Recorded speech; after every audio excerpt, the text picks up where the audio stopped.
y apareció uno de esos carros de policía, esos que son así como super deportivos, pero venía tirando diablo y no iba persiguiendo a nadie. Y disparando de atrás. Y no era policía. Y no era de gobierno tampoco. Y tampoco era de gobierno. Entonces corrí y ahí empezó el caos. Y llamo yo a la oficina. Miren, me está pasando esto. Y vos, Mosco, si no querés trabajar, brother, andamos a alguien más, tranquilo. No estés tomando esas cosas, pues. No se imaginaron que fuera así la magnitud del tema, pues.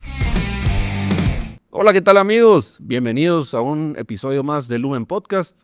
El día de hoy tenemos un invitado especial para el Lumen Podcast número 47. Él es un amigo que no habla desde la teoría, sino habla desde la trinchera.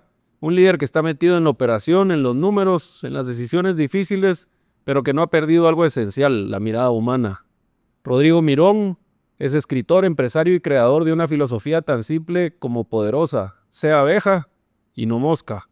Una idea que nos invita a enfocarnos en lo que suma, a buscar la flor y la miel incluso cuando en medio del caos, y a no quedarnos atrapados en el drama, la queja o el ruido. En su libro Sea abeja y no mosca, Rodrigo habla de estrés, resiliencia y de 3 temas inevitables para cualquier ser humano: el amor, el tiempo y la muerte. No desde el discurso bonito, sino desde la vida real. Esta es una conversación para quienes lideran, para quienes sienten presión todos los días y para quienes quieren vivir con más intención. Rodrigo, bienvenido al Lumen Podcast. ¿Qué tal, Kini? Muchas gracias por la invitación. Muy feliz de estar aquí con vos. La verdad, muy contento. Te puedo decir que este es mi segundo podcast. Y pues, encantado Vos, asombrado de todo cómo está tu oficina, impresionante. muchas gracias, mano, buena onda. Vos, me encanta empezar por quién es Rodrigo, ¿verdad? Entonces, tal vez que nos digas quién es Rodrigo Mirón cuando no está en operaciones, en presupuestos y resolviendo problemas. Pues mira, Rodrigo Mirón ahora es una persona distinta a la que era hace 5 años. Busco mi paz, busco mi salud, busco estar fuerte mentalmente, busco mucha paz interior, meditar, ¿verdad? Por todo el proceso que he pasado, busco ver las cosas positivas, busco siempre buscarle lo bueno, y cuando hay un problema, buscarle el aprendizaje, ¿verdad? En el día a día, buscar el qué, si me ponen algún tema que resolver, qué positivo o qué voy a aprender de ese problema que me están poniendo enfrente, y no buscarle lo negativo. Y eso es darle la vuelta al problema, porque muchas veces cuando te ponen a hacer una tarea en la oficina, en la casa, o se te pincha una llanta, o decir, bueno, de esto que estoy haciendo, ¿qué voy a aprender? ¿Cómo lo voy a aplicar? ¿Y qué positivo le voy a sacar a lo que me está pasando? Y Buenísimo. Digamos, vamos a esa filosofía, ¿verdad? De sea abeja y no mosca. El título es poderoso. ¿En qué momento de tu vida entendiste de verdad esa metáfora? mira, yo creo que la metáfora la aprendí ya profundamente, luego ya grande, yo estoy operado 3 veces de columna, y luego de mi última operación, que ha sido un proceso largo, tuve mucho tiempo para pensar y decir, o sea, y verme hacia adentro, y ahí empecé a escribir, ¿verdad? Y ahí fue donde dije, o sea, hay que cambiar la mentalidad si quiero salir adelante de este tema, que ya no era un tema que le correspondía a alguien de afuera, sino que era un tema interior. Yo empatizo ahí con lo que decís porque pues, en julio del año pasado, ya del año pasado, me quebré el peroné, ¿verdad? Una caminata, un movimiento bien torpe y tronó, lo oí. Operación, pusieron clavos, infectó, casi me tienen que volar la pata de lo fuerte que está la infección en el hueso. Ya aprendí lo que era la osteomielitis, ¿verdad? De Sí. infección de hueso, pero era el momento en el que empezaba yo este tiempo como presidente de la Organización de Emprendedores, justo en julio, ¿verdad? Y lo que yo menos quería era estar lastimado y no poder ir a las reuniones y demás.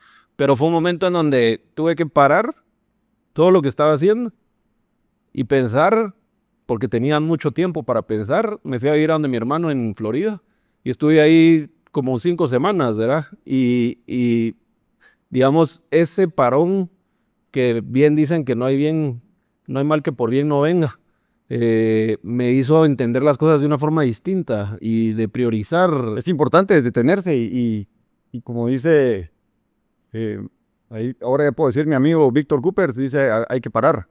Hay que parar y respirar y ver, ¿verdad? Porque si pedaleas, hay veces que hay que detenerse y ver en dónde estás y hacia dónde vas.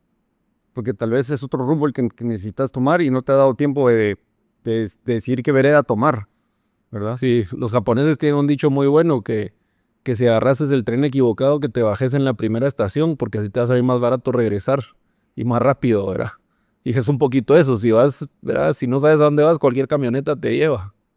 Exacto. Y lo acabo de mencionar con mi amigo Luis Ruano del Enduro, me acaba esa. Si el que no sabe a dónde va, cualquier bus lo lleva a cualquier lado. Y va a llegar porque no sabe a dónde va, ¿verdad? Sí. Vos esa parte decías, ¿verdad? Yo me quedo al cuello 2 veces. La C1, que es el Atlas, y la C4. Mira, el Atlas es el hueso más duro del cuerpo y la verdad es que, pues, gracias a Dios, digamos, puedo hacer todas las cosas que podía hacer antes y no me limitó. Pero en ese momento, ¿cuánto tiempo estuviste en cama, digamos? ¿Por qué fue tan dura esa recuperación de la tercera operación que te hizo como replantearte la vida o al final aterrizarla y empezar a descubrir esa parte creativa de escribir? Fíjate que, bueno, ese realmente es el capítulo penúltimo del libro, donde cuento un poco de la operación de mi espalda.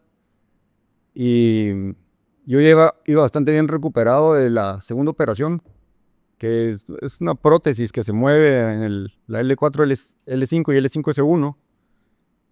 Y tuve un viaje a Sudamérica, regresé nítido del viaje, y al día siguiente que regresé levanté un vaso de agua y se me acalambró el cuerpo.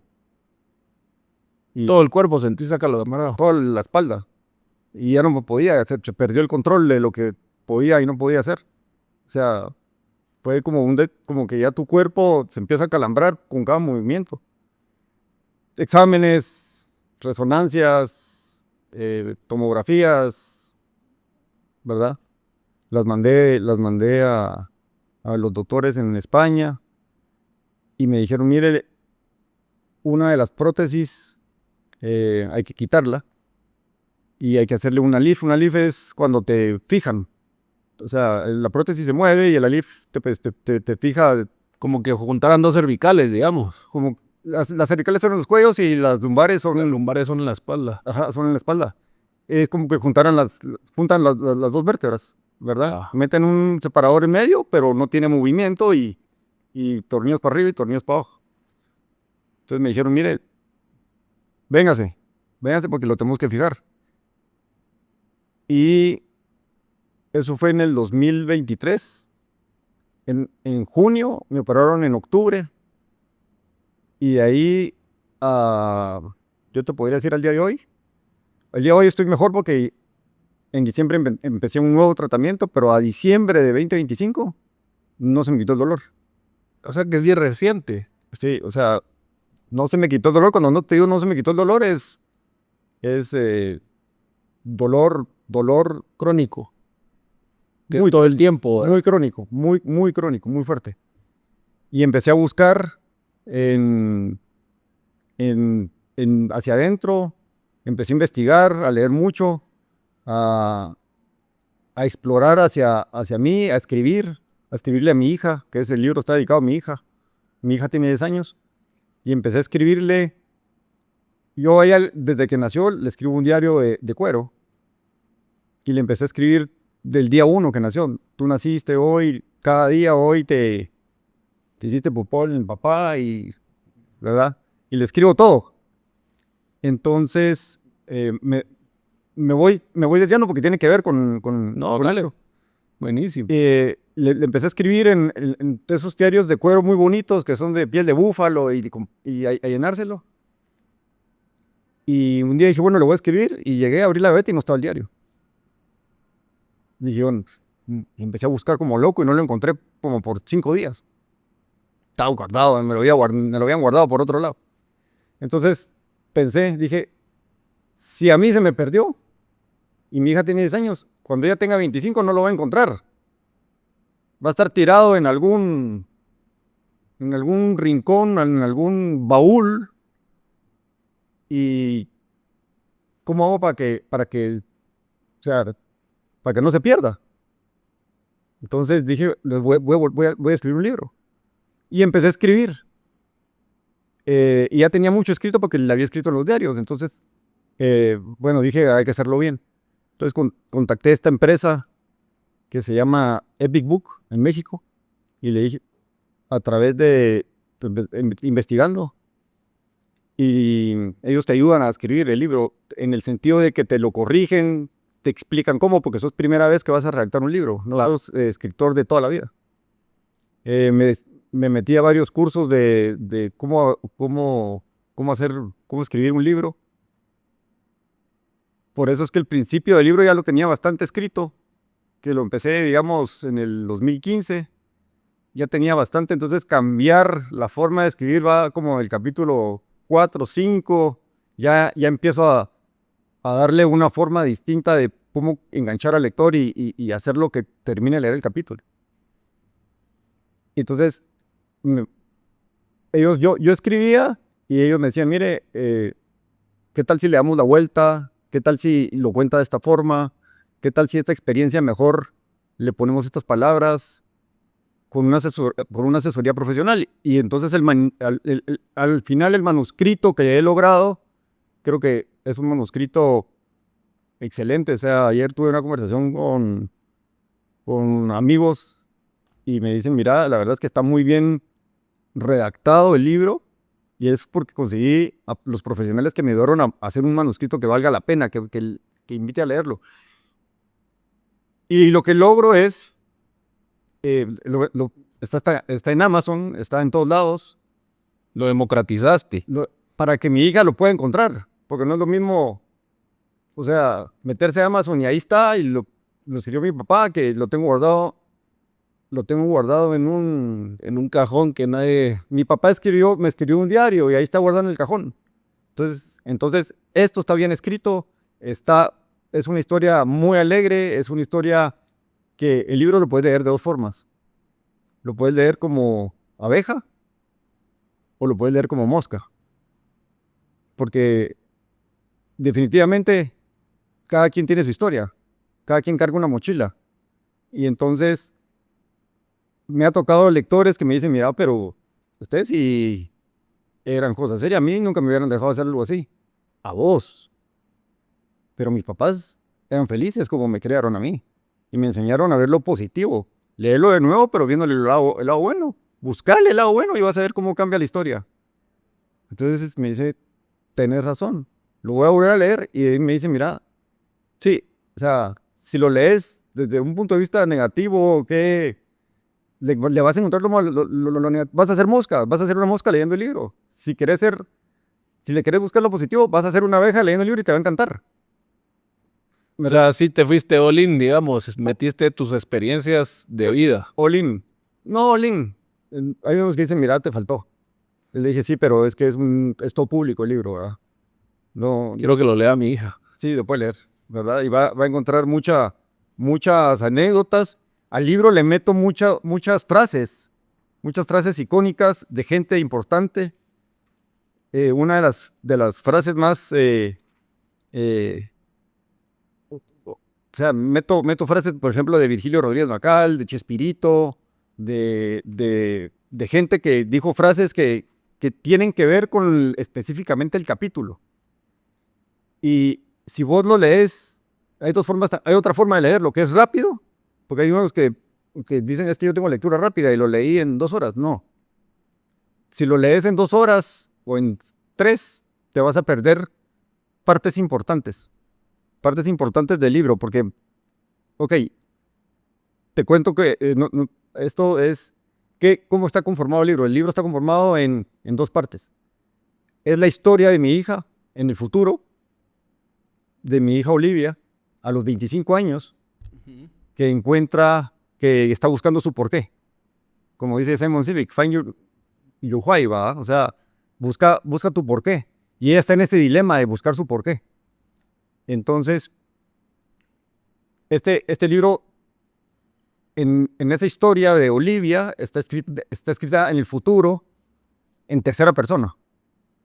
Esa tercera persona, digamos, si vos sos una persona, un emprendedor, y estás queriendo encontrar algo en el libro sobre emprender, la historia de Olivia, si le pones coco a la narrativa, porque la narrativa de la historia de Olivia va, ella empieza en su cuarto buscando su porqué y encuentra mi diario en un cajón.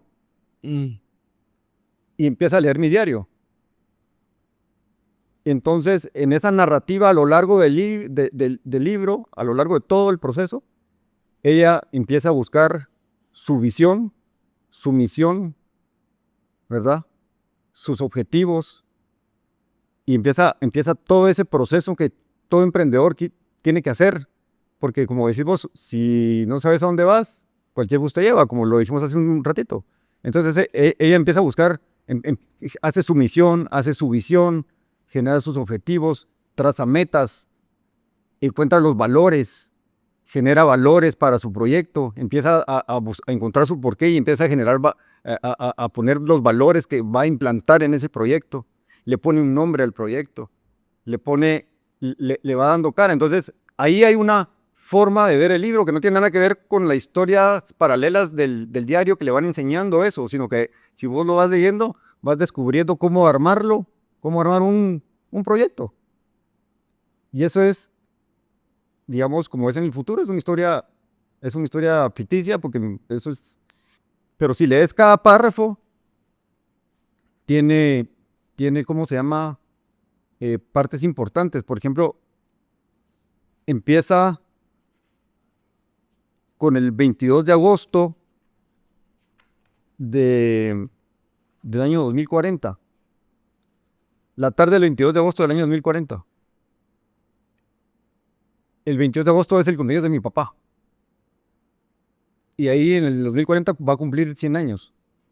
¿Ya? Entonces, cada párrafo tiene algo especial, que para mucha gente lo pueden pasar por alto porque tal vez no me conocen, pero para la gente que me conoce o conoce a mis padres o mi familia, cada párrafo va a tener algo especial, no está al azar.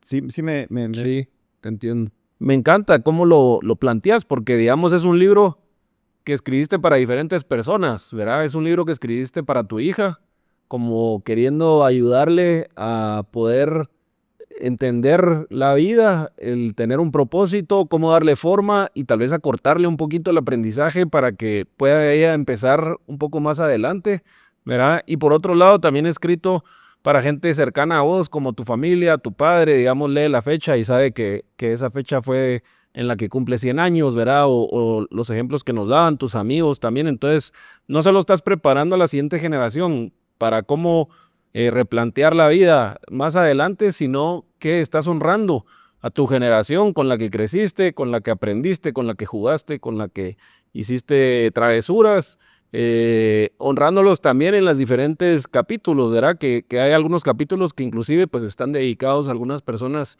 con quienes compartiste, ¿verdad? Y entendiendo esa parte de las moscas y las abejas, pues que al final del día ven el mismo mundo, ¿verdad? Pero se enfocan en cosas distintas. ¿Eso vos crees que es algo que uno nace con eso o que se puede entrenar? Definitivamente eso se puede entrenar. Y muchas veces lo que pasa es que las circunstancias de la vida y con quien las viviste te lo hacen ver como mosca o te lo hacen ver como abeja. Y en mi caso, yo te podría incluir a mis amigos que incluyen el libro, nos hicieron nuestros padres ver la vida como abejas, ver la vida, o sea, pasaron muchas cosas que para nosotros fue un éxito, que para nosotros fue, o sea, fue realmente en ese momento, tal vez unos van a decir, puchica, pero ¿qué están haciendo? ¿Quién se les ocurrió? Pero a nosotros nos crearon así. Hay personas que buscan, sus metas son económicas. Nuestros padres decían, mira, la vida es muy corta y la vida es una. Y lo único que te llevas es lo vivido. No sabes si hoy vas a estar viviendo el mejor momento de tu vida. Entonces, eso es bien fuerte porque no sabes, la vida es hoy. Muchos tienen metas de voy a ser trillonario en 10 años, pero la vida es hoy. Y eso con lo que decís se suma a lo que nos compartías de ese shock que tuviste, ¿verdad? Que yo siento que cuando uno está cercano a la muerte o uno pasa una operación muy difícil como esa que pasaste y la mente, pues, digamos, siempre trabaja, ¿verdad? Y en ese tiempo en el que te tuviste que tomar una pausa de cuerpo, la mente estaba presente, encontraste en la escritura una manera de aterrizar, ¿verdad? Y de poder captar la vida nuevamente, ¿verdad? Y en ese, a mí me pasó también en los accidentes que he tenido, que he dicho, híjole, entonces, ¿de qué se trata la vida, verdad? ¿Cuál es el chiste, pues, verdad? Es solo hacer lo que el sistema dice que haga. Ahora estudio, ahora trabajo, ahora genero dinero, ahora vacaciono.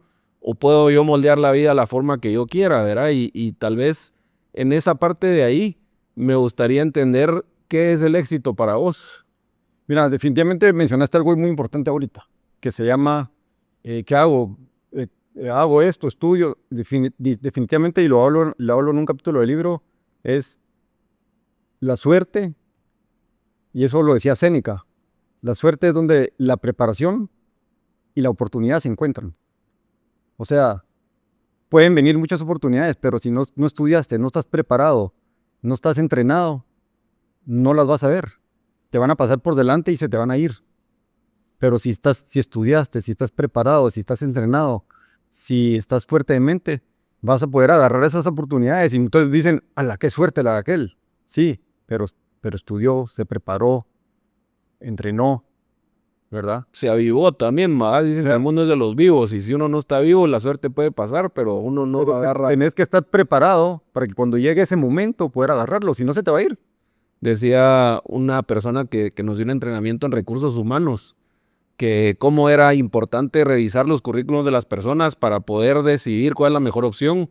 Y daba un ejemplo de una persona de recursos humanos que agarraba la mitad de los currículos y los tiraba a la basura. Y decía, no quiero tener gente que no tenga buena suerte. Claro.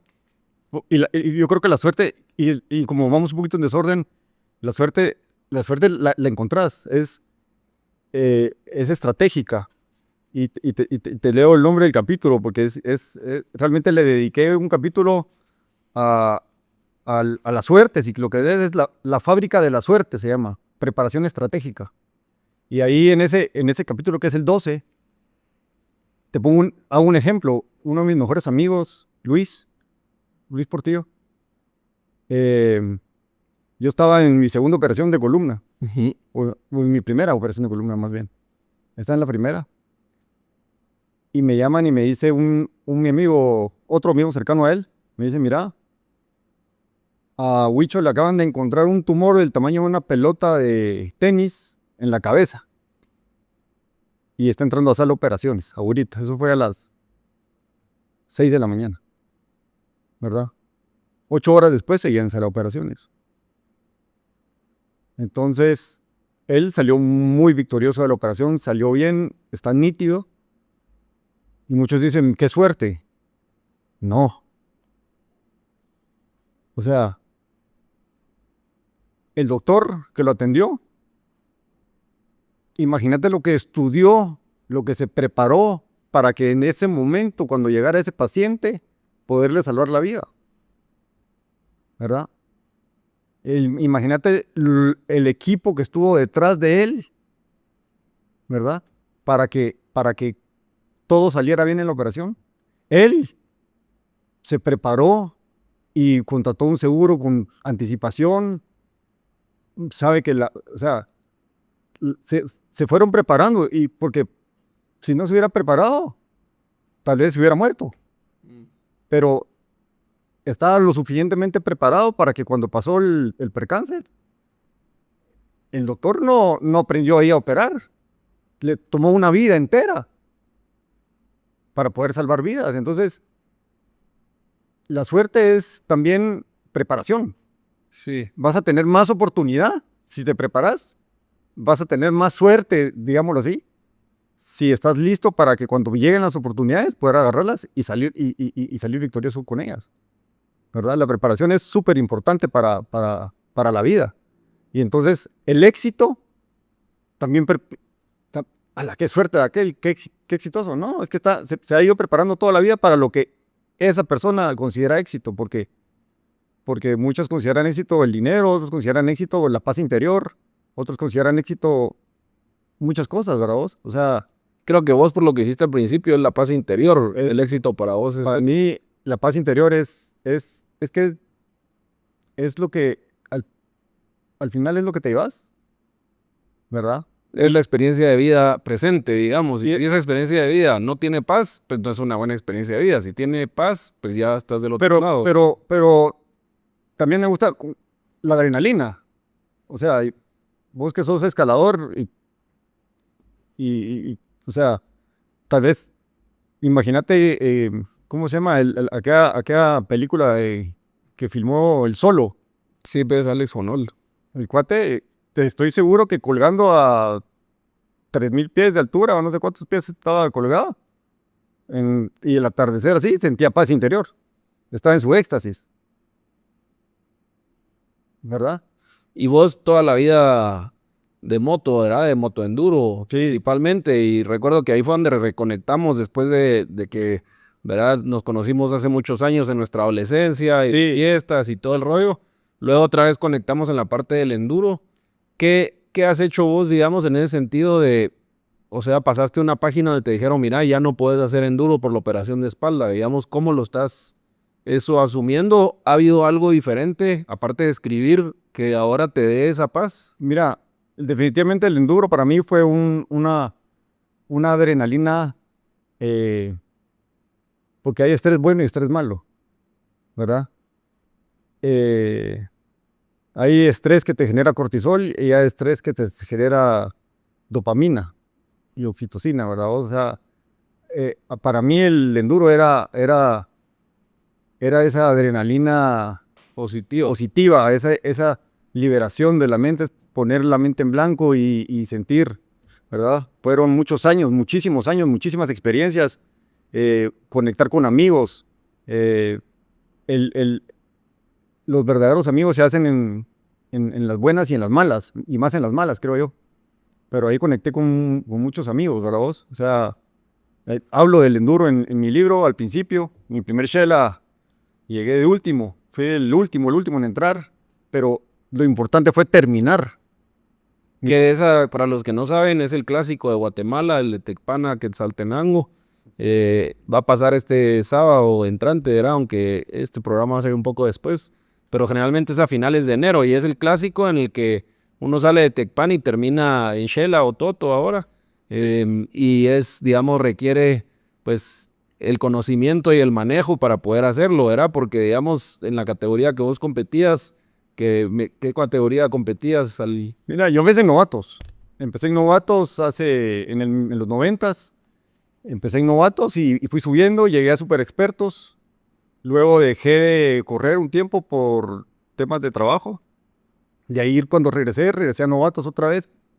Y me gustó novatos porque ahí realmente me llevaba todo. Pues sí. ¿Verdad? Entonces, disfrutaste todas las categorías y regresaste a ser novatos nuevamente. A ser campeón de novatos regresé y me gozaba, me gozaba el enduro. Y realmente no fue ni siquiera el enduro lo que me arruinó la espalda, sino fue un accidente en unas gradas.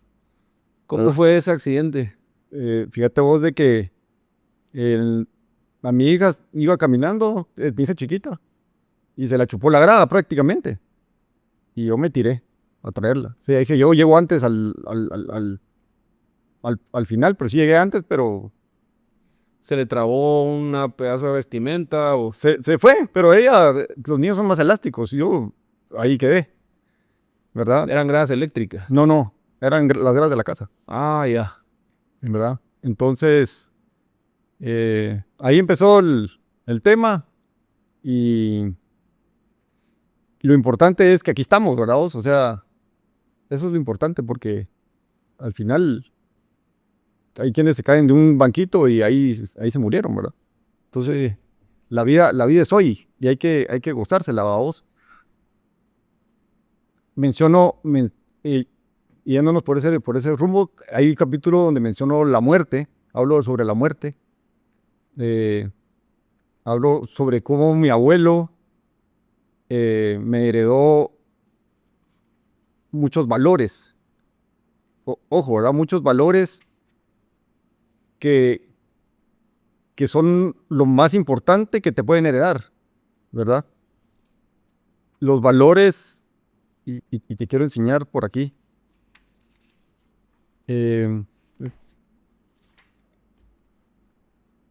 Los valores son lo que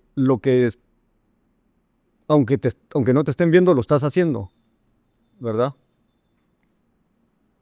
Y entonces, la historia de mi abuelo es, en los años 70, él estaba jugando tenis y le da un ataque al corazón. Y entonces se lo llevan al hospital y lo declaran clínicamente muerto en el hospital. Entonces llaman a mi mamá, a mi abuelita y a mi mamá la llaman, contesta a mi mamá y le dice, mire, aquí tenemos a Jaimito, se murió de un ataque al corazón. Pero en ese tiempo los shocks eléctricos era una novedad. Entonces un aprendiz de doctor, ¿cómo se llama? Un interno, Como auxiliar. dijo, mire, quiero probar la máquina.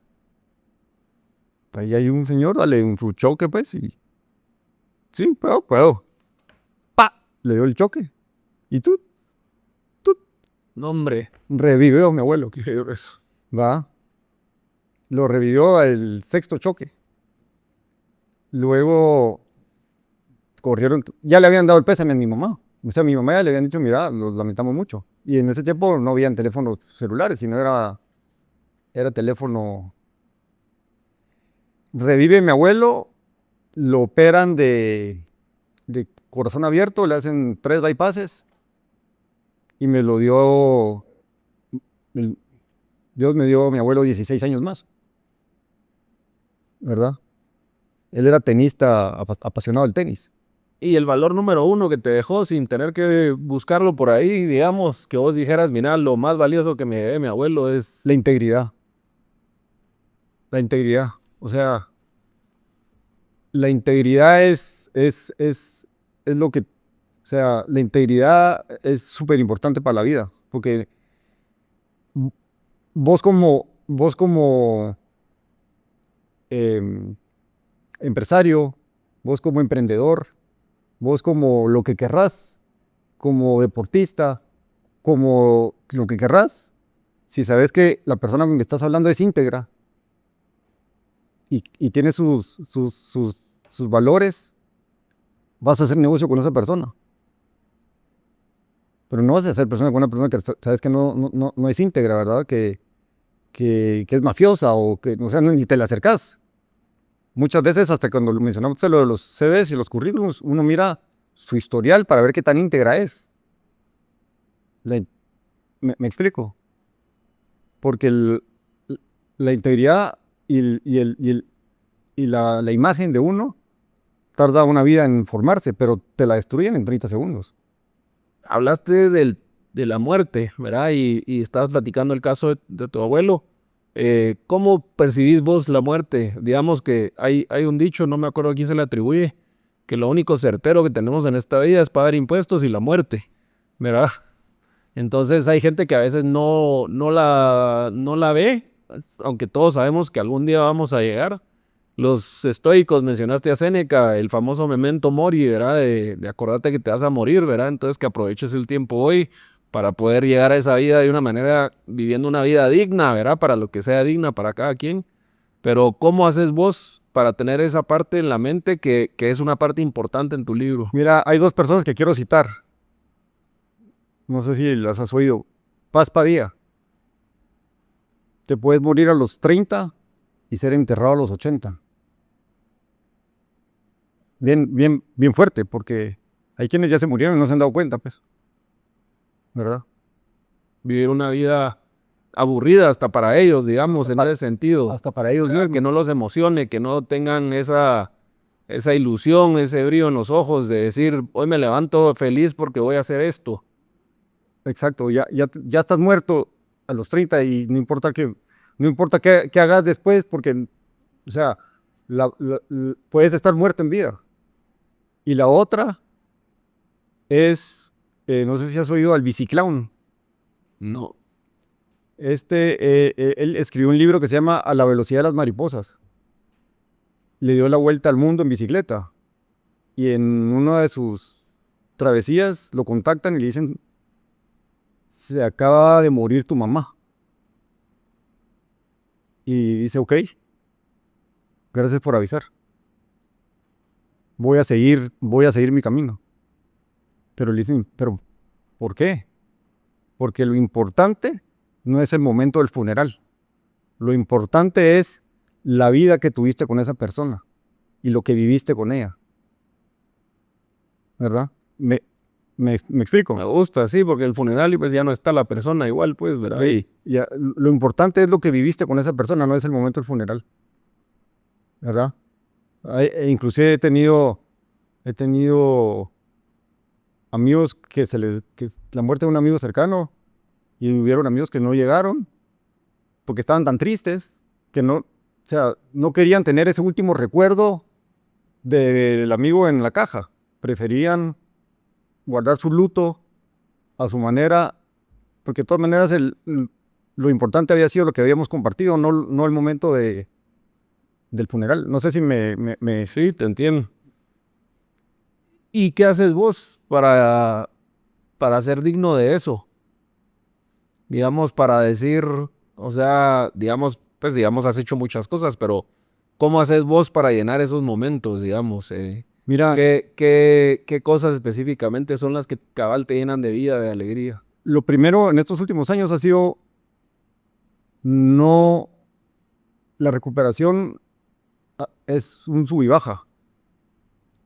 Y lo importante de este proceso es no rendirse, es decir, voy a estar bien, voy a salir adelante, voy a estar bien, hoy es un día difícil, hoy es un día complicado para la salud, y si te caes, en el sentido de que te caes al suelo y tengo la cabeza en la grada, respiro, medito, me levanto, hago lo que tengan que hacer para que el dolor pase y te vuelves a levantar y seguís intentándolo y seguís intentándolo. Y si no, si funciona una cosa, probás otra. Y si no, y si ese doctor no funcionó, probás otro. Y si esta fisioterapia no te está sirviendo, probás otro. Pero no te puedes rendir. Porque en el momento que te rendís, seguramente la muerte te va a alcanzar. Sí, me gusta eso. Yo con mi hija, cuando era chiquita, teníamos como ese mantra, y lo compartí hace poco en una conferencia, que ella tenía poca edad, ¿verdad? 4, 5, 6 años, y yo le decía, mija, ¿qué hacemos cuando nos caemos? Y ella contestaba, nos levantamos. Yo quería que le quedara marcado eso así en el cerebro, ¿verdad? De saber que cuando uno se cae se levanta, esa resiliencia de vida que a veces tenés que pasar golpes duros para sacarla. O saber que la tenés, ¿verdad? Porque a veces hasta te sorprendes de lo difícil que puede ser ese camino complejo, pues. Y el levantarse, lo que me estás diciendo ahorita, es parte del libro, porque cuento la historia de cuando mi mamá se fue en bicicleta a Esquipulas en los años 80, sin casco, con lentes de sol, en chancletas, no chancletas, pero eran unos zapatos así de cuero, de meter. Y no paraba, porque cada vez que iba a parar y se iba a rendir, yo salía corriendo a los 8 años y le decía, mamá, agua, seguí, soy orgulloso. Y mi mamá, esto cerote, ya me tengo que seguir otros 20 kilómetros ahorita porque no le puedo quedar mal. Comprometió. Me comprometió hasta que llegó a Esquipulas, ¿verdad? Igual fue en el enduro, o sea, había que terminar y terminamos y nos caímos muchas veces. Todos mis amigos se cayeron. Algo que yo tengo y que comparto en el libro es lo más importante para mí son mis amigos. Porque me he dado cuenta a lo largo del tiempo es que somos pocos los que tenemos muchos amigos. Yo tengo mis amigos de verdad, ahí están, y son increíbles, los amo, son unos tipazos todos. Todos hemos tenido nuestras caídas, pero ahí estamos siempre, uno para el otro. Y hay quienes sus metas son otras cosas, pero no tienen amigos. Mis amigos, vos los conocés y son espectaculares. Todos tienen cosas espectaculares, pero tal vez cuando teníamos 15, o sea, hay un capítulo muy bonito que a los 14 años nos metimos a un concurso de Nintendo en Guatemala, en lo que era el mall, no sé si te acordás. Sí, ahora son las oficinas de Walmart, creo yo. Ahí salió un concurso de Nintendo. Increíblemente, mi amigo Víctor queda primer lugar, yo quedo segundo, ¿verdad? Estaban bien entrenados. Sí, pero la reacción de sus papás fue, ¿y por qué no son así en el colegio? ¿Verdad? ¿Por qué en el colegio no son primer lugar? ¿Verdad? Pero pasaron los años y yo te digo que somos primer lugar en muchos, como empresarios, ¿verdad? Como dirigentes de empresas, son primer lugar, o sea, son gente bien, ¿verdad? Son gente con principios, con valores, gente educada y gente con muchos valores y que tienen lindas familias también. Me gusta lo que decís de que lo más importante para vos en la vida son los amigos, ¿verdad? Y uno a veces tal vez se pregunta y dice, híjole, ¿no será que es la familia o no es? Pero lo entiendo desde un punto de vista que te lo dicen en el avión de ponerte vos la máscara primero, ¿verdad? La máscara de oxígeno. Si vos estás bien, vos vas a estar bien para tus hijos, para Correcto. tu pareja, para tu familia. Y parte de uno estar bien, digamos, sí es muy relevante la parte de la amistad, ¿verdad? No falta el meme ahí que dice que si uno no sale a joder con los amigos un par de veces a la semana, es malo para la salud, ¿verdad? Pero tiene mucha relevancia y a lo largo de la vida creo que inclusive los hombres, tal vez más que las mujeres, van dejando de frecuentar las amistades, ¿verdad? Correcto, pero está siempre ahí. Porque las amistades, digamos, sí tienen una parte de cercanía que las facilita. Y a veces puedes tener muy buena amistad en algún lugar, vivís en otra ciudad con una persona, pero luego ya no vivís ahí y pues sí, le hablas una vez al año, cada dos, ¿verdad? Cada cierto tiempo. Pero el estar en una misma ciudad también pues facilita también esa amistad, ¿verdad? Y tus amigos son amigos desde el colegio, de toda la vida. Son antes, porque son amigos de mis papás que tuvieron sus hijos y ahora son mis amigos. O sea, antes del colegio. Los amigos son la familia que vos escoges. La familia es la que Dios te da y por supuesto que es súper importante y por supuesto que el libro se lo escribí a mi hija para que aprenda la importancia de tener lealtad. La lealtad es otro valor importantísimo a vos. Vos, ¿y qué comportamientos diarios o cotidianos delatan a una persona que vive como mosca, incluso sin darse cuenta? Mira vos, muchas veces es que a cada solución le encuentran un problema. El no se puede. El no se puede es mosca. Ojo, que a mí me dicen mosco. Mosco es un insecto distinto a la mosca, ¿verdad? O sea, son dos cosas distintas. Qué bueno que lo decís, porque toda la vida tu apodo ha sido el mosco, ¿verdad? Sí, pero mosco es un mosquito, es distinto a una mosca, ¿verdad? Es distinto, es muy diferente. Los mosquitos frecuentan diferentes lugares. frecuentan diferentes lugares. Y las abejas también. Pero lo que te quiero decir es, mira, las moscas están siempre enfocadas en lo negativo. Y les decís, mira, necesito hacer esto. Y te van a poner 1000 peros, no se puede. Y en la parte de atrás del libro, inclusive dice, busquemos el sí se puede. Y eso aplica mucho a las empresas. A las empresas aplica mucho porque es vamos a hacer tal cosa y empiezan con esto, aquí, esto. No, traigan opciones. Sí se puede. ¿Cómo? ¿Cómo? El cómo vamos a resolverlo. ¿Qué tenemos que hacer para encontrar la solución a este problema? Hay muchas posibilidades que llevan al no, busquemos la que lleva al sí, ¿verdad? El no ya lo tenemos. Y otra cosa es, y no te lo quiero hacer como pregunta, pero digamos, ¿cuál es lo contrario del éxito? Fracaso. No. El fracaso es parte del éxito. Lo contrario del éxito para mí es no intentarlo. El fracaso es... Construye el éxito, el fracaso. Yo estoy de acuerdo. El fracaso es una parte del proceso del éxito. Depende qué haces después del fracaso. Si te quedas en el fracaso, ya no fue parte del éxito. Lo dejaste intentar. Si aprendes de eso y te sirve de escalón para luego alcanzar ese éxito que buscabas, entonces sí fue Es parte correcto. del camino. Y ahí disculpa que te contradije, pero es lo que yo le digo a mi hija todos los días. El no ya lo tenés. El no intentarlo es seguro que no lo vas a lograr. Pero si lo intentás, y lo intentás, y lo intentás, en una de esas sale.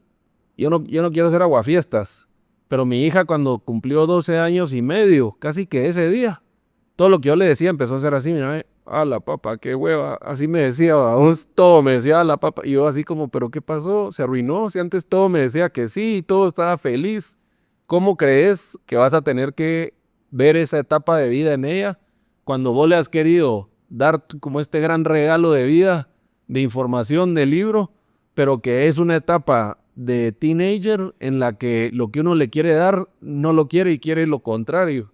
Mira, yo descubrí un micrófono especial que te hacen, que te escuchan, y es un micrófono súper poderoso, ¿verdad?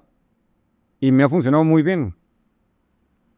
Porque no sé si te pasa que están metidos en el iPad, están metidos en la computadora, y ya está la comida y como que le hablaste a la pared, ¿verdad? Entonces, agarras el router y le decís, ya está la comida, hay que bajar ahorita.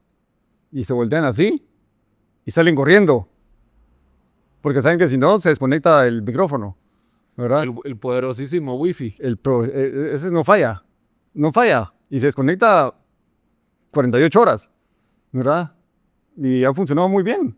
O sea, ya sabe que si yo agarro el wifi así y le digo, ya es hora de tal cosa, o escúchame, sí, inmediatamente.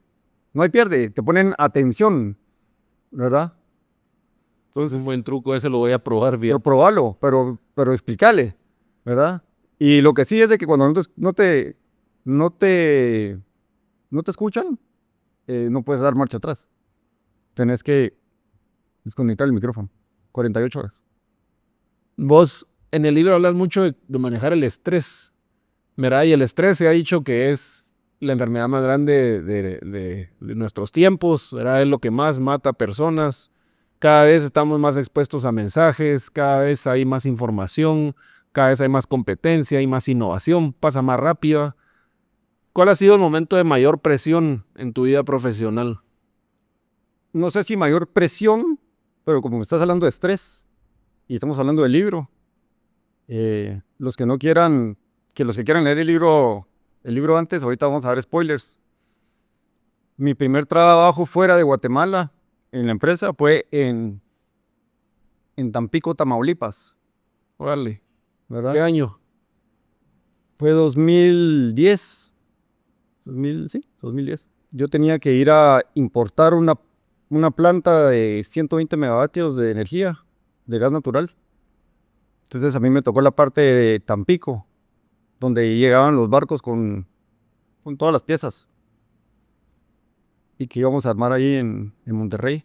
Y me recuerdo que me bajo del avión y me subo al taxi y le digo al taxista, mire, ¿y qué tal todo? Todo tranquilo. Todo bien. Todo, mire, paz y reposo en este pueblo, pues, ¿verdad? Aquí no ha pasado nada en años, usted. En años. Bueno, y me llevó al hotel. 7 de la mañana estaban por mí para llevarme al puerto de Altamira y hablar. Tenía una cita con el superintendente de aduanas.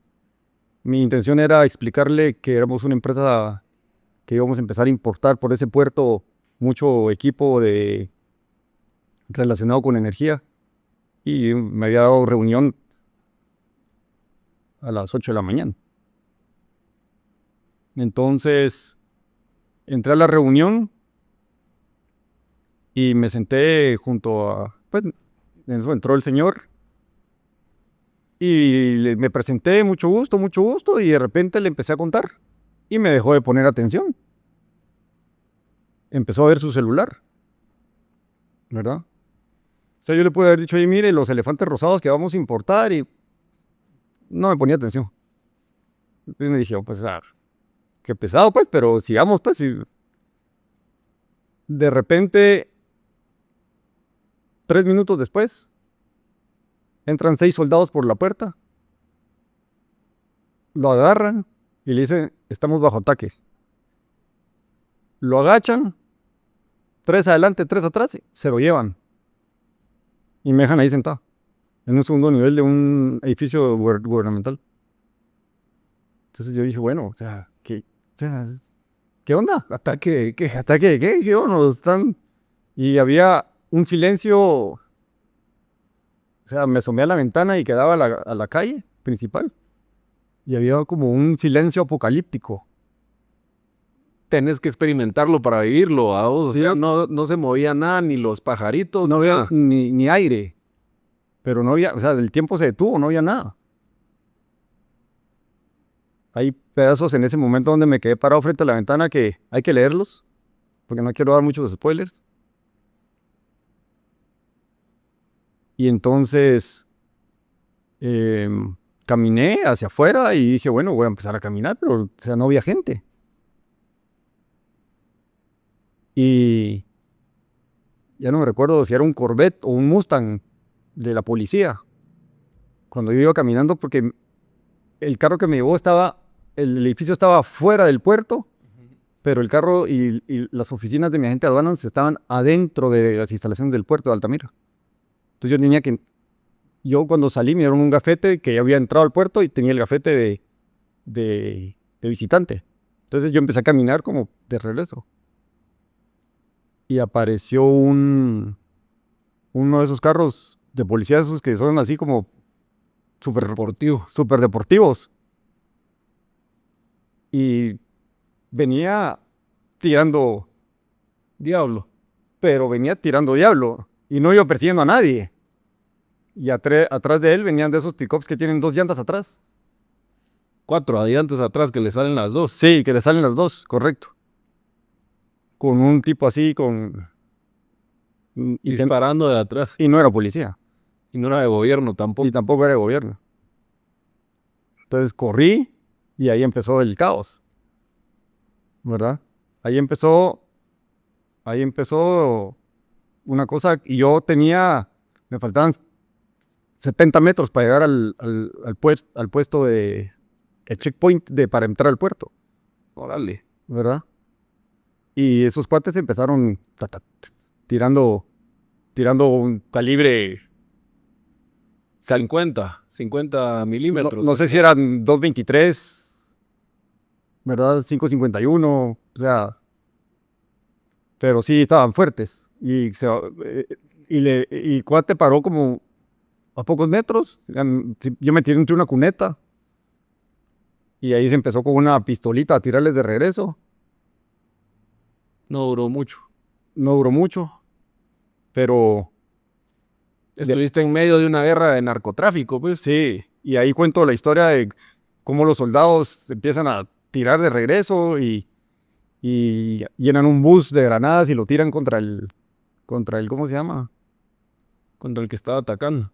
No, los que estaban atacando agarraron un bus secuestrado, lo llenaron de granadas y gasolina y lo querían estrellar contra la entrada, digamos, del puerto. Ya. Y fue en ese ínterin donde yo logro llegar, me dicen, métete, me dicen así en mexicano, ¿verdad? Métete. Sí, te van a matar, carnal, ¿verdad? Bueno, la historia está aquí. ¿Cuánto tiempo duró? Mira, yo logré entrar, yo no me recuerdo el tiempo que logré entrar, pero para mí fue eterno. Pero digamos, fue todo el día, porque fue todo el pueblo. O sea, atacaron toda Altamira. Wow. Eh, te- Y fue un super proyecto ese, ¿verdad? Creo que en sociedad con cervecería también. sí, 130 megas Wow. de gas natural. Y llamo yo a la oficina. Miren, me está pasando esto. Y vos, Mosco, si no querés trabajar, brother, mandamos a alguien más, tranquilo. No estés tomando esas cosas, pues. ¿Ah? No se imaginaron que fuera así la magnitud del No. tema, pues. Y de ahí se me corta el teléfono. ¿De qué sin saldo? Ah, Y los otros así como, bueno, seguramente está jodiendo, pues. ¿Verdad? Ya adentro del puerto, digamos, atrás de la puerta tenían resguardados los soldados. Ya adentro, pues, estaba el call center donde estaban los agentes de aduanas y había mucha mujer. Y estaban muy asustadas, lloraban porque sus hijos estaban en las guarderías en diferentes partes del pueblo. Y había sido un ataque masivo. Recuérdame que te mande la foto del periódico para que la pegues en el video. no, ¿Y qué rescato de eso? ¿Qué rescato de ese momento? Rescato, ¿cuál fue mi reacción? Empezar a dar abrazos. Porque había muchas gentes, muchas personas, muchas mujeres en especial, muertas llorando, pues totalmente fuera de control. Porque tal vez ellas estaban a salvo, pero sus hijos o sus bebés estaban en las guarderías afuera. Y estaban con crisis de pánico. nerviosa, sí. Y yo empecé a dar abrazos. ¿Cómo salí de ahí? Me disfracé de contador un uniforme. Porque lo peor es que te agarren y que sos extranjero, pues yo no sé. Sí. Mi miedo era ese. Y me llevaron de regreso al hotel. Me dijeron, venite a Guatemala, sí, pero el aeropuerto también había sido tomado. Wow. Entonces pasé 3 días en el hotel y ahí me subí a un avión y vine de regreso. Se habla mucho de tener un mindset positivo, ¿verdad? Pero poco también de cómo hacerlo sin negar la realidad, ¿verdad? Cómo distinguirse entre una mentalidad positiva y positivismo tóxico. Mira, es que ese tener tu mindset positivo todo el tiempo es... Hay momentos en los que no pasa, pues. No, es que no. O sea, uno tiene derecho a estar de mal humor, tenés derecho a estar triste. No puedes estar todo el tiempo feliz. Pero es con la actitud que tomes esos momentos los que te van a volver mosca o oveja, que te van a cambiar. El mindset positivo es atropellaron a la señora, pues qué bien, yo voy a... No, o sea, es un momento crítico, hay que tomárselo en serio. Te está pasando algo crítico, hay que tomárselo en serio, hay que verlo. Se vale estar triste, es que no, o sea, es parte de la Pero vida. ahí hay una actitud que uno puede escoger, ¿verdad? Exactamente, ¿cuánto tiempo vas a pasar triste?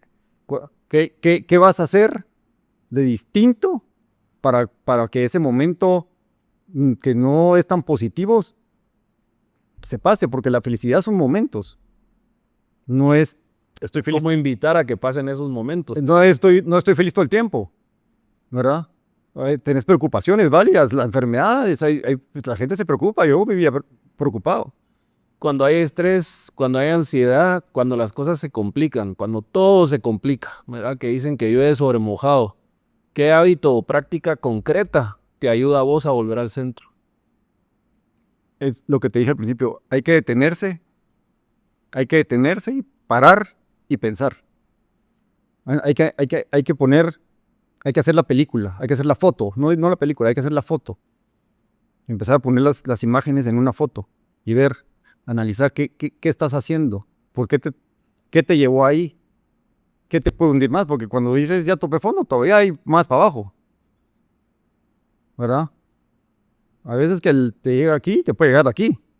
¿verdad? Lo mejor es cuando uno ve que estaba en un lugar peor y que ahora está en un lugar mejor, ¿verdad? Vos cuando decís, el fondo que toqué está ahí y ahorita ya estoy en un momento mejor, puedo seguir subiendo. Pero hay que detenerse y pensar y decir, ¿qué estoy haciendo? ¿Qué tengo que hacer distinto? Porque definitivamente tenés que hacer algo distinto para que no te vuelva a pasar las cosas. Si haces lo mismo, vas a tener los mismos resultados. Entonces te tenés que parar, pensar y ver qué vas a cambiar para que tener un resultado distinto. Ya. Estás emprendiendo en algo nuevo y la verdad que es admirable porque, digamos, tenés tu trabajo en lo que te enfocas, en lo que, ¿verdad?, eficientizás, ¿verdad? Estás todo el tiempo empujando hacia adelante, liderando y decidiste compartir este libro, que es tu experiencia de vida, a las personas que más querés, pero dárselo como regalo al mundo para que toda la gente pueda leerlo y aprender de ello, ¿verdad? Si el tiempo es limitado, porque pues hablas mucho, digamos, muy relevante cómo hablas del tiempo en el libro, ¿en qué estamos desperdiciando lo más hoy como personas y como líderes? Vamos a ver. Como diría mi abuelito, barajémela más después. No, que te decía que, O sea, a un lado estás emprendiendo en algo que es nuevo para vos, ¿verdad? Porque tu día a día es uno y ahorita estás empezando a entrarte en el tema de autor, ¿verdad? Ya sos autor, escribiste un libro, dicen que uno en la vida debería tener un hijo, sembrar un libro y escribir un libro. escribir un libro y sembrar un árbol. Ya cumpliste 2, por lo menos. No sé si ya sembraste el árbol, seguro. Ya hiciste las 3. Ya hice el árbol, ya lo hizo. Entonces, Ya. ¿cómo ha sido esa experiencia de emprender hacia este nueva área de vida? Y hablando del tiempo, que lo conversás mucho ahí, ¿en qué lo desperdiciamos? ¿Cómo es que vos, que no tenés tiempo porque tenés los mismos días de la semana y las mismas horas que todo el mundo, haciendo tu trabajo, lograste incursionar en una nueva área de vida? Mira, yo creo que mi trabajo es una gran motivación para escribir el libro, porque es un trabajo muy demandante donde hay mucho estrés, demasiado estrés y demasiado demandante. Y hay que detenerse y pensar para buscar las soluciones. Muchas veces, por no pararte a pensar y ser positivo y buscar el sí se puede, no encontramos las soluciones rápido. O sea, un tema es, yo quiero hacerlo bien. La palabra es, yo no quiero hacer las cosas varias veces. Yo quiero hacerlas una vez bien hechas. Porque hacerlas 1, 2, 3, repetirla 4 veces, porque no lo hiciste bien. Qué aburrido, brother. O sea, no, hay que hacerla bien a la primera. Entonces hay que hacerla, muchas veces hacerla un poquito más despacio y hacerla bien es mejor que hacerla 4 veces, repetidas veces, porque no la hiciste bien a la primera. Y entonces eso es lo que yo a mis equipos en el trabajo les fomento. Hagámosla bien la primera vez y ya salimos del tema. Y pasamos al segundo. Pero si no hiciste bien tu trabajo a la primera, después vas a tener que volverlo a hacer y volverlo a hacer y volverlo a hacer. Y se fue el día en una cosa y hay que hacer 70. ¿Cómo te cambió como persona a vos y como líder el haber pasado el proceso de escribir el libro a cómo lideras ahora tus equipos? Es una... Mira, hay un libro que se llama Insight, de Tasha Eurich, que lo leí antes de escribirlo, que te habla de cómo te percibís vos y cómo te ve la gente, ¿verdad? Y eso es esa retrospectiva hacia adentro y hay veces que existe el culto al yo, el yo. Hay que verse uno, hay que reconocerlo, hay que saberse ver, hay que saber que todos tienen su corazoncito, ¿verdad? O sea, cambiarle la tele a nuestro camarógrafo y ponerle su LED 4K que él quiere porque él quiere esa tele. Lo que pasa es que financieramente tal vez no cuadra, pero ¿me entendés? Todos tenemos nuestro corazoncito. Entonces, el approach hacia las personas cambia, ¿verdad? Hay unos que no se dejan, pero como dice, como de entrevistar a Luis Ruano, le dice, hay moscas que no las puedes cambiar. Y esas hay que cambiarlas, desecharlas y seguir adelante. Y ir transformando moscas en abejas. Porque hay gente que tiene la actitud y que la puedes transformar. Y hay gente que no te suma y los que no te suman hay que irse alejando de ellos y cambiarlos, ¿verdad? Y que ellos hagan su vida por otro lado. Y vos ir enfocándote en tus equipos, en tu gente de alto rendimiento, en la gente que suma. Esa gente que suma es la que tenés que tener, ¿verdad? Hablabas del lado profesional, digamos, de lo difícil que es estar apagando fuegos, porque al final del día, pues, uno está con trabajos demandantes, ¿verdad? Los resultados tienen que darse, a lo mejor el mercado tiene otros planes. Para alguien que vive apagando esos fuegos todos los días, ¿por dónde empieza el cambio hacia una mentalidad de abeja? Mira, si estás apagando fuegos es porque no tienes planeación. No sabes a dónde vas. Y volvemos a lo del bus. El que no sabe a dónde va, cualquier bus te lleva. Entonces los apagafuegos esos son, que se suben a cualquier bus. Hay que planear. Por supuesto que a veces salen fuegos inesperados, pero si estás preparado y estás planeado, vas a poder atacar esos fuegos que se encienden porque estás listo para ellos. Los tenés mapeados y sabes qué hacer en el momento que aparezcan. Pero si no los tenés mapeados, no sabes a dónde vas y no planificas, entonces andas como bombero echándole agua a todo el mundo. Tenés que preparar a tu equipo para saber qué hacer, cuándo actuar, cuándo no actuar y qué darle prioridad, ¿verdad? Y saber delegar, porque muchas veces a las personas les da miedo delegar y es un micromanagement. El micromanagement para mí es fatal, sino que hay que saber delegar porque es como cuando tenés un niño. Si le haces todo, no crece, ¿verdad? Mi hija me dice, pero ¿por qué yo sí te recojo cuando se te cae algo al suelo y tú no me puedes ir a traer mi cereal a la cocina? Sí, porque son dos cosas distintas. Yo quiero que vayas, te sirvas tu cereal, aprendas a servirte y dejes limpio y laves los platos porque te estoy formando, ¿verdad? Yo físicamente, si no me recoges el papel, o sea, me explico. Son dos cosas, pero a los niños no lo ven así. Igual a nivel profesional tenés que ir guiando a tu gente, planificando, haciendo equipos, deshaciéndote de las moscas y metiendo abejas.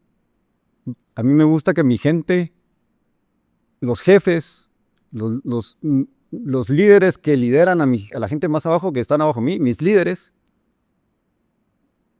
sepan más que yo.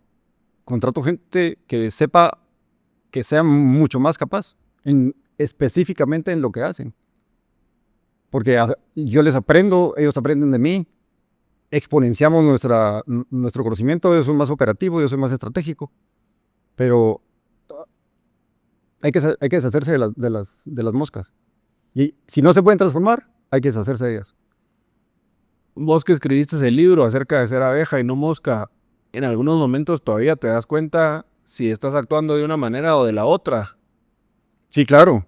O sea, es un momento donde sí, no. Seamos abejas, ¿va? O sea, tranquilo.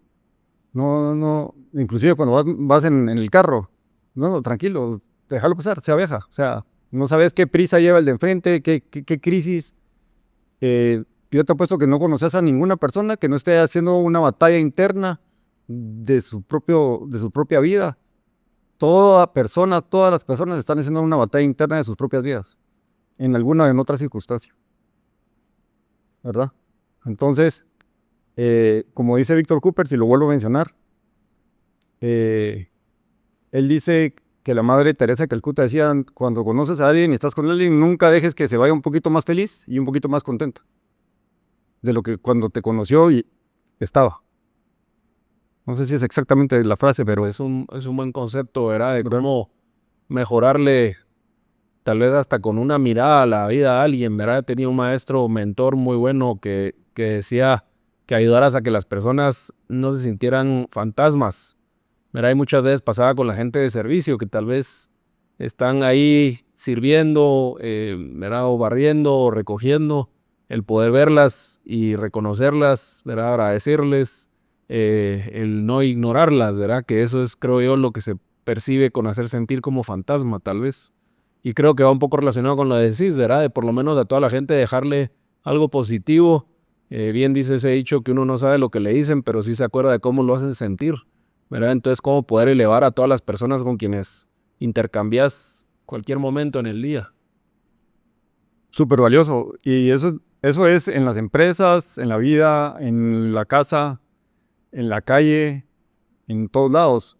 Y no te digo que uno no fue mosca en algún momento, ¿verdad? Pero cuando cambias esa actitud, vas a empezar a ver resultados que decís, wow, ¿verdad? Y yo te digo que la clínica donde estoy yendo yo ahora de rehabilitación, que no es un fisioterapista, sino es una doctora que es médico y cirujano, especialidad en terapia. Son distintos a los licenciados en terapia. Claro. Es una fisiatra. Su approach y su forma de tratar y su forma, o sea, yo creo que eso es lo que me tiene mejor. O sea, su forma, su modo tan bonito, tan humano, tan positivo, ¿verdad? Te cambia el mindset. Y muchos dicen, hay que cambiarse el mindset, ¿verdad? Pero yo respeto a los del levántate a las 5 de la mañana y llevas 1 hora de ventaja. ¿Contra quién?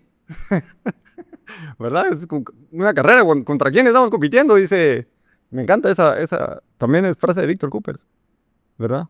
Entonces hay veces que no, o sea, no hay que, depende de tus metas, ¿verdad? Dormir es importantísimo.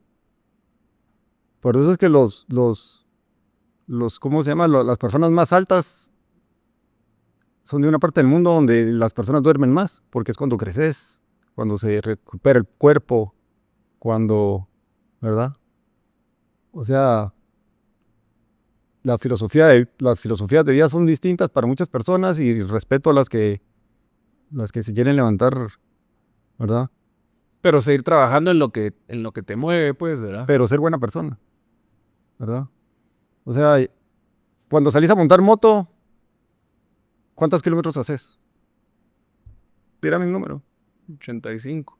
imagínate. Y regresas cansado. Chico Castillo, del libro también. Ironman, tipazo, o sea, mi mejor amigo también. Me dice, hoy hice 250 kilómetros en bicicleta. O sea, yo no hago eso ni en moto de calle y regreso cansado. Ese lo hace en bici, está loco. ¿Qué le pasa? ¿Verdad? Triatleta tremendo. Y regresa motivado y quiero y se baja y corre 20 kilómetros. Autodestrucción, ¿qué es eso? ¿Verdad? Lo vamos a invitar al podcast. Hay que invitarlo. Lo mencionaste. Hay que invitarlo. Es tipazo, mano. Ha roto récords de edad y de tiempos en Kona. Wow. Pero si vos lees capítulos donde aquí es impresionante cuando, por ejemplo, ahí cuento un capítulo donde fuimos a traer canicas al aeropuerto y hay una persecución que nos persiguieron. Eso se los dejo para que lo compren el libro. Nos persiguieron con pistolas y nos disparaban y él manejaba 200 kilómetros por hora en un Toyota Corolla. Wow. ¿Verdad? O Los Años Maravillosos, que ese es uno de mis capítulos preferidos, cuando decide meterse en el jet ski en las olas del Pacífico, ¿verdad? Me dice, mira, ¿y ese que está ahí? ¿Qué está haciendo? ¿Qué loco? Es chico. ¿Qué? Se va a matar. Pero hoy por hoy es triatleta, empresario, exitoso, tipazo, ¿verdad? Con valores, con una familia muy linda. Entonces,